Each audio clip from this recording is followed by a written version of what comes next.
വീട്ടിലേക്ക് സൈക്കിളിൽ മടങ്ങുകയായിരുന്നു. പാതി വഴി കാടുകൊണ്ട് ചുറ്റപ്പെട്ട ഒരു ഒഴിഞ്ഞ വഴിയാണ്.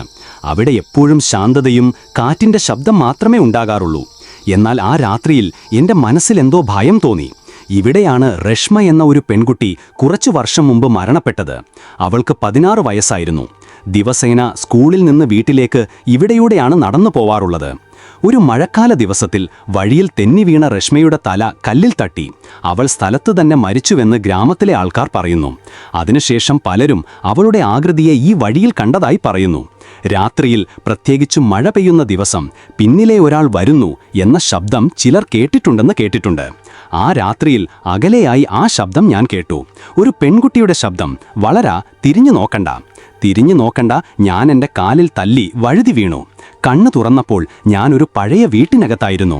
മുറിയുടെ മതിലിൽ ചുവപ്പ് പെയിന്റിൽ എഴുതിയിരുന്നത് തലോടാതിരിക്കുക, അതിനുറക്കം കിട്ടിയിട്ടില്ല. മറ്റൊരു വശത്ത് വലിയൊരു കണ്ണാടി. ഞാൻ അതിലേക്ക് നോക്കി. പക്ഷേ കണ്ണാടിയിൽ കണ്ടത് എൻ്റെ മുഖമല്ലായിരുന്നു. അതെ, രശ്മയുടെ അതേ കണ്ണുകൾ. പക്ഷേ അതിലൊരു അസാധാരണമായ തിളക്കം.